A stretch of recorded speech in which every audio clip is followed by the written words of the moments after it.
noticed that many of my students in my class are struggling with various topics and concepts. Do you guys notice that your students are also struggling with that? Absolutely. Yes, for sure. So, how do you address both of those problems? Well, what we have noticed this year is that many students are struggling with math word problems and fractions. So that's been our focus lately to kind of provide some interventions in those areas. Yeah, and even though our school doesn't implement RTI, we've been implementing the basic principles of it in our classrooms this year. Are you familiar with what RTI is? I've heard the term before, and I know that RTI stands for response to intervention, and I know that it involves a three-step tiered process, but I'm not really sure what that means exactly. Well, RTI is designed to be an early intervention process to prevent students from failing or falling behind. Each of the three tiers builds on each other, so the ultimate goal is that students get the interventions they need to move out of one tier and back down. So wherever they are, your goal is to move them, if they're in tier 2, to move them back to tier 1 or out of the RTI. To begin with RTI, you first administer what's called a universal screening test or assessment. And in our school, which you already know, we use STAR, and that's our universal screening. And we use the STAR math test for our baseline for our students. And we use that data along with any observations, formal and informal assessments to find areas of individual weakness so we can group students together that need help with the same intervention. Clearly you already know students that need that support, so I'm sure you're actually implementing tier 1 strategies without even knowing it. Those are like the strategies you provide to the whole class, things like scaffolding, manipulatives, leveled books for reading. Oh, okay. I didn't realize I was actually providing some tier 1 interventions in my classroom. So, how do you know when students need to move to tier 2? Well, the students that need more targeted instruction, which is what tier 2 is, because they aren't successful with tier 1 interventions, they need to move to tier 2. We provide tier 2 interventions during our flex block that's already built into all of our schedules. Tier 2 interventions are more intensive and targeted to meet the needs of individual students. These interventions can include extended time, small group instruction, alternate assessment responses like oral versus written. Okay. I feel like I've tried to implement those interventions during flex before, but they aren't really what they should be. I often find that I try and implement different interventions, but they don't always pan out how I hope they would. It sounds like you need to shift your thinking from blaming yourself and cleaning out those shoulds from your vocabulary. Oh, I should do this, or it should be like this. This actually is a lot like Xander and Xander, which teaches us to direct our attention away from pointing out the problems because it causes us to act ineffectively. Instead, you should try changing those shoulds into questions and push you to think of an alternative intervention strategy. Try to change your mindset away from what should I be doing into something more like what is an effective way to provide interventions. These questions might actually lead you to answers instead of just like feeling helpless. Similar to the principle of clearing out the shoulds from your vocabulary, I think you need to remember that this process does not have to be perfect. Xander and Tanner also discuss how we have to allow ourselves to make mistakes. When we recognize that we will inevitably make a mistake along the way, we are more likely to be successful because it will leave us better prepared to deal with the mistakes effectively. Okay, that's a good point.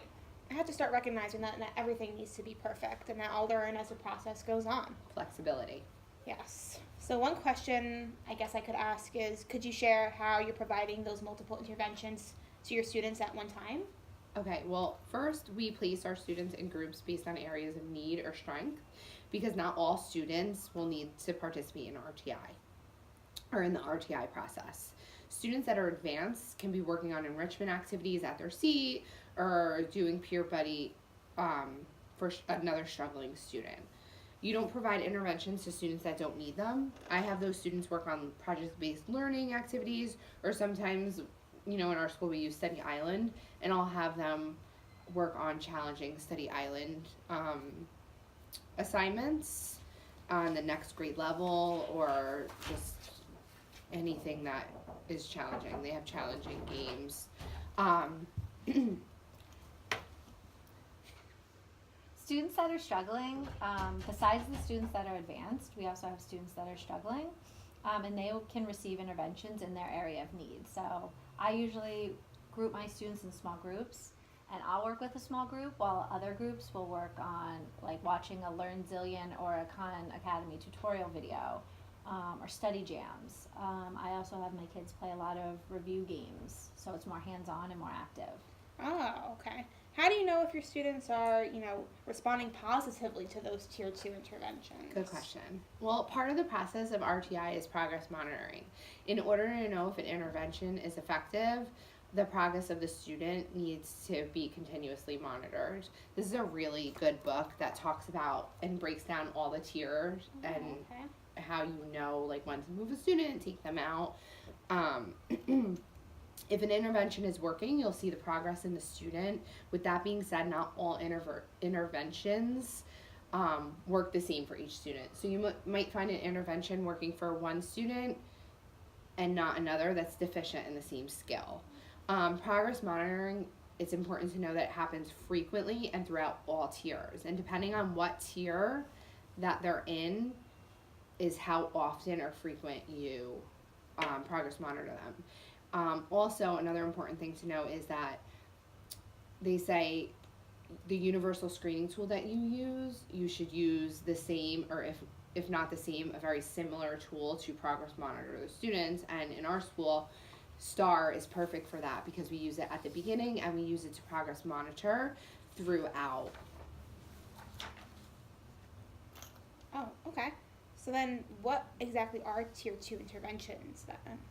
Tier 3, I'm sorry, you just explained tier 2. Tier 3 Yeah. interventions. Yeah. See, it's just I so know. overwhelming. There's that so many tiers. Don't be It's so- overwhelmed. yes. We're here to help you, Oh, yeah, and okay. it'll be good. Tier 3 are the most intensive interventions that a student can receive, and they're usually implemented individually with students.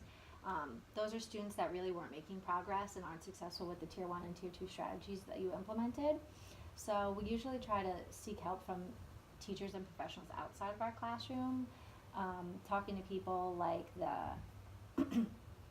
our reading specialist, or referring those students to our INRS, which is the Intervention and Referral Services Committee. Or those students might even need an evaluation for special education services. Wow. I It's just a feel like lot. that is so many steps and extra work that I have to fit into my already hectic teaching schedule. How am I even going to make time to do all of this? I'm only one teacher in the room, and I feel like you would need more than one person. Don't feel overwhelmed. We totally get it. But we don't want you to be feeling overwhelmed. This is a process that takes a lot of time. Our best advice is to start small, but start somewhere. Just focus on one step at a time, and you'll see how beneficial the process is to both your instruction and your student growth. I would hate to see you get trapped in this downward spiral talk. When you get stuck in this sort of mindset coined by the Zander brothers, you remove the idea of possibility from your thought process.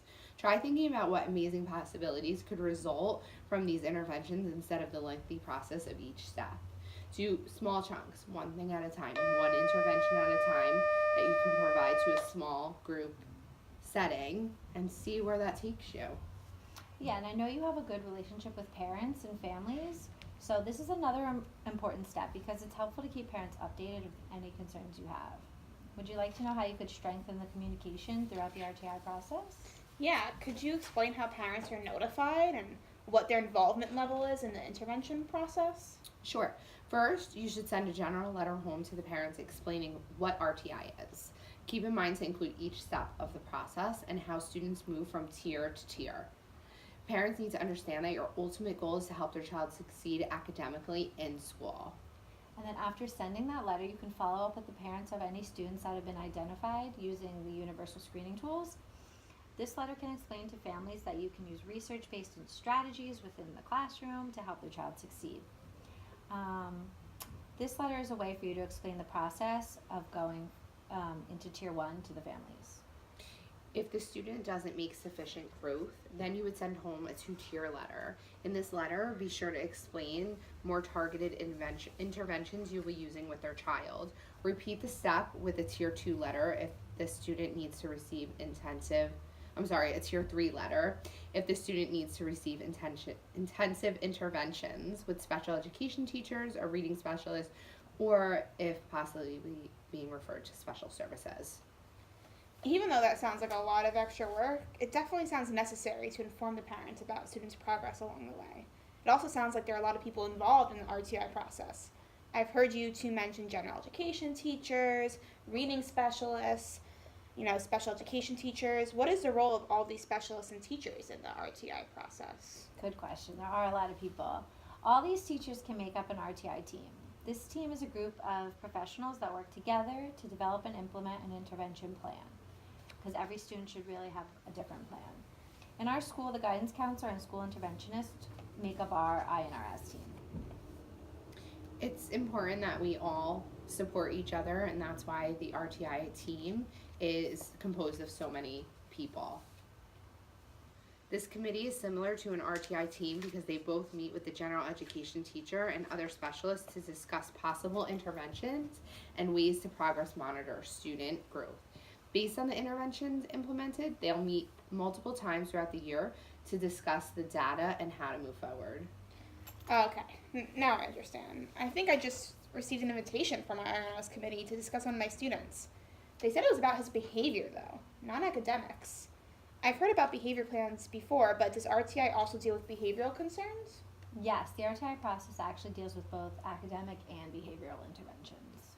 I know this is a lot to take in, so we don't want to go into too much detail about behavioral plans today. Instead, let's meet at our next PLC time and go over the similarities and differences of the two forms of interventions. All right, thank you two so much. That was a lot of information, but I feel like I've already been doing some of the things without even realizing it before, and I think that I can move forward now with really doing it in depth through each tier, and all because of your help and explanations. We're here for your help.